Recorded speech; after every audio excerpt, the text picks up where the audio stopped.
Врачи говорили, шансов нет. Мы смирились. По-настоящему.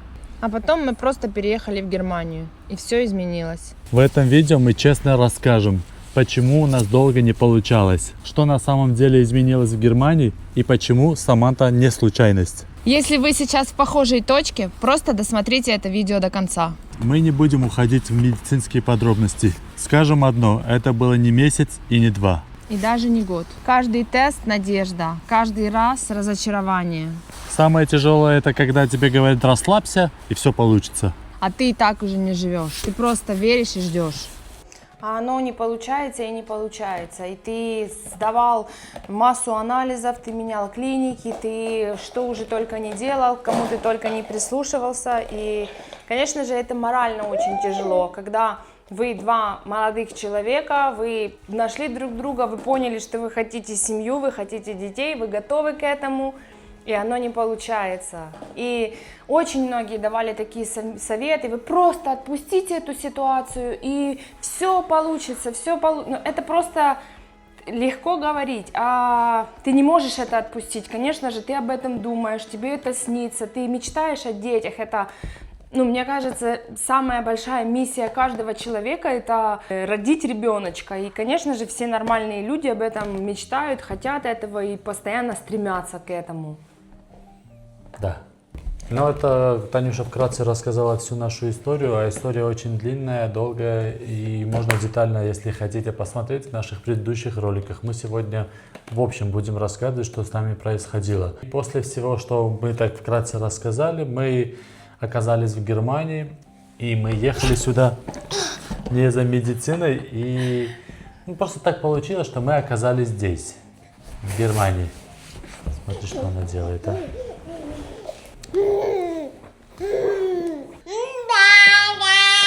Мы ехали сюда начать новую жизнь. Что за у тебя футболка такая красивая? Кукусь. И если честно, до Германии у нас уже было какое-то такое полное разочарование во всем. Потому что мы меняли больницы, мы меняли климаты, мы меняли питание. Вот все, что нам, какой врач нам советовал, то мы и делали. Вплоть до того, что мы уехали вообще жить на край земли. Нам один врач посоветовал, сказал, у вас все нормально по анализам, по всем показателям. Клиники, которые вас направляют на ЭКО, это просто хотят вас развестись. Вам просто нужно дать стресс организму. И мы уехали жить на Бали по этой причине. Это была первая причина. Потому что мы хотели дать вот этот стресс и получить свое долгожданное чудо. Вот это. Это чудо уже с нами. На, чудо. Самое важное, чтобы вы понимали, мы не делаем Германию чудо-страной. Просто у нас реально тут так получилось. У многих может быть такая версия, что тут медицина хорошая, тут там какие-то плюсы. Но нет, я скажу вот свое мнение. Танюшка говорит одно, это ее мнение, я не отрицаю.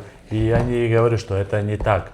Она говорит, что у нас тут получилось Самантик, потому что у нас был очень жесткий стресс до этого момента, пока мы сюда ехали. В общем, мы тут оказались. Я просто один из версий воспринимаю и вам сейчас говорю об этом, что просто так получилось у нас здесь. Должно было именно это случиться именно в этой стране. Это не значит, что Германия такая, еще раз повторяю, волшебная страна, что все тут у всех получается. Просто у нас получилось именно в этой стране. Но я хочу добавить, что есть еще случаи у наших знакомых, у наших подписчиков, можно так сказать. Я с ними лично не знакома, но очень долго мы уже переписываемся. И одни ребята, которые тоже чисто случайно оказались в Германии, они приехали на 2 недели к друзьям. Это вообще другой конец, типа не в нашей даже стороне. Но факт в том, что это тоже случилось в Германии. И тоже ребята около 10 лет не могли забеременеть. Приехали сюда в гости, тут там отдыхали себе, гуляли, тусили, вернулись обратно в Армению, там узнали, что они беременны. Так что что-то в этом есть. А может и нет. Ну и когда мы тут оказались, в Германии, тут совсем все по-другому, как ни крути. В тех странах, в которых мы побывали, жизнь совсем другим.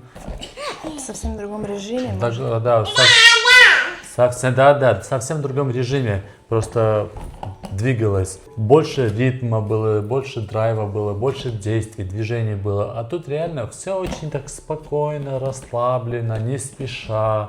Может, это тоже как-то повлияло на наш организм, что нам нужно было не стресса дать, а чуть-чуть успокоиться, там, выдохнуть, не бежать куда-то там постоянно зачем-то. А тут реально так получается просто. Ты волей-неволей, мы очень много говорим, что тут скучно, тут нечего делать, тут, не хочу говорить это слово, но жизнь для взрослых. Эта страна предназначена. Один из, опять же, вариантов, что, может быть, нам нужно было и многим, кто приезжает сюда, вот как Танюша рассказала пример, просто нужно дать организму просто отдохнуть от этого стресса. И реально тут стресса очень мало. Мы в течение дня, вот сейчас живя в Германии, там стресс придумываем. Да. Ничего я не придумываю. Придумываем. Нет, мне просто много чего не хватает, я об этом говорю ему вслух. Это я не придумываю стресс, это так и есть. Я ночами сейчас не сплю вообще, я ему жалуюсь.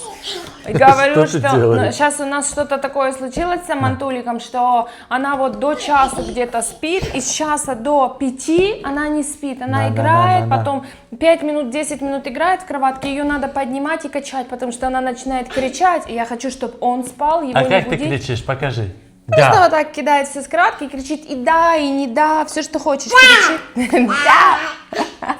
Я ее поднимаю, начинаю качать, я ее где-то час на руках качаю, она засыпает, я ее перекладываю в кроватку, она открывает глаза и говорит да! И, короче, вот так до 5 утра, и так уже какую ночь подряд, я не знаю, где-то, больше недели уже просто ночь за ночью так. Ой, я ему жалуюсь, я говорю, мне очень это так не тяжело. Жалоба. Не жалоба, я типа... говорю, подожди, не о жалобе, а о стрессовых ситуациях. Мы просто придумываем себе стресс. Стресс мой от того, что ты мне ответил. Я говорю, что мне от этого тяжело и сложно, и поэтому на второго ребенка мне надо настроиться, надо как-то помогать больше с этим ребенком. А он говорит, это работа мамы, просто это нормально. И все, и такой у меня стресс, правда, Самантен? Да, вот так, на, продолжай. Вернемся к нашей основной теме по поводу беременности Танюшки. И, короче, оказась, да? Оказясь. Оказясь или оказять? А оказавшись тут... Ну, в общем, и после того, как мы оказались в этой стране, мы перестали реально жить от анализа до анализа, от посещения к врача до посещения к врачу. Мы как-то отпустили эту ситуацию, хоть мы, честно скажу, изначально не знали, что беременны, но мы как-то отпустили эту нашу боль. Честно вам признаться, мы уже здесь, в этой стране, хотели начать, задуматься над тем, чтобы делать эко. Поэтому мы поняли, что мы уже самостоятельно, у нас ничего не получается, вот как ни крути, что бы мы ни делали, что бы мы ни предпринимали, не получается у нас. И мы были настроены на эко, поэтому мы уже в принципе эти анализы, вот это все прекратили делать, мы поняли, что все, не получается. Мы еще этим вопросом занимались в Армении и в Ереване, там тоже не получилось, мы прям процедуры определенные делали для зачатия ребенка, и не получалось. Короче, мы сюда приехали, конечно, в полном каком-то разочаровании и печали. Да, ты, да, только ты. А я. И в один прекрасный день Танюшка, мы это снимали, звонит мне и говорит, есть очень важная новость, приходи домой, хочу сообщить новость. И мы узнали, что она беременна. Мы увидели эти долгожданные 2 полоски. Сначала, если честно, не поверили, но уже были рады, потому что хоть какая-никакая там надежда уже появилась, что это чудо, да, это чудо может... Кучерявое чудо. Это чудо просто, которое не может спокойно, секундочку на месте быть. Девочка с моторчиком мальчика я называю, потому что она сильно активная, как мальчик. Зеленый. А нет, синий. Да, мы не радовались сразу так сильно, мы чуть-чуть боялись, потому что, ну, спугнуть там что-то такое. Ну, какие-то всякие страхи в голове появились. И после посещения гинеколога, после его подтверждения, что Танюшка, мы опять не расслаблялись. И можно сказать, все эти 9 месяцев, когда Танюшка носила Саманту, мы были чуть такие напряженные. Очень, я бы сказала. Да, напряженные, чтобы ну, вдруг там чуть сильно не нажать в живот, там, не дать ей как-то... Так какой там, я спать боялась, там как-то неправильно. Ну, неправильно, красиво звучит, даже в туалет боялась ходить. Да, это такие мои личные подробности, но, наверное, меня мамы поймут, которые вот долго-долго-долго ждали. Ну, это чуть-чуть такая, да, шиза. У меня тоже присутствовало все это, я тоже боялся ее как-то напрягать или чтобы она там стрессанула Да чуть-чуть приобнять больше. ты сильно лишний раз боялся. Вообще у Она нас... там очень нежно касался животика. Она говорит, почему ты там не трогаешь живот, не разговариваешь? Ну, я, честно, боялся, чтобы не навредить, потому что я понимаю, что я могу там чуть-чуть не рассчитать свои силы и чуть сильнее там нажать или что-то такое сделать. тебе, это тоже твой был шизик. Так что беременность у нас была тоже такая Сильная. чудаковатая, не такая, как у всех. Вот я смотрю, Ой. там девочки Ой, там на ударилась. расслабоне. Как ударилась? Ну, вот так мама ударилась. Ну, там что хотят, то кушают, то делают, У ходят. нее там. не было вот этих шизиков, что там хочу в 3 часа ночи какой-то еды. У нее было более спокойно, более правильное питание. Там мы разочек, то ли 2 разочка были всего лишь в Макдональдсе, и то она очень просила. Я реально отказывал, потому что сам понимал, какой это вред может нанести этому чудо-ребенку. Один раз в Макдональдсе, поняли, да, какой вред? Правильное питание у нас было, дорогая. Смотри, зато какой правильное питание. Активист. Правильное питание просто употребляет. Дай мама бантик поправить, стой. Бантик невозможно удержать на голове. И она родилась здесь, в стране, куда вообще мы не планировали приехать или оказаться. И в голове у нас до сих пор иногда бывают моменты, мы не можем поверить, что мы в этой стране живем. И это чудо у нас появилось именно здесь. И каждый раз, когда мы смотрим на это чудо, мы понимаем, что мы приехали в эту страну не зря. Да. И в итоге мы понимаем, почему Бог привел нас именно сюда. Потому что, честно вам признаюсь, это мы вообще никак не рассматривали Германию. Никогда. Мы об этом даже не говорили. У нас были... Даже в фантазиях не было даже такого, вообще, чтобы там вот подумать. что, но не Германия. Это просто реальность, течение обстоятельств. Я вам честно говорю, так все получилось. Просто не будем даваться подробности. Тут оказался человек, который нас позвал, который нас ждал. Он оказался в нужную минуту. И вот так все получилось. И потом, когда я забеременела, мы уже все поняли, что это был знак. Мы остаемся, да? Диан! Диан! Тише, сама. Мы не говорим, что Германия панацея.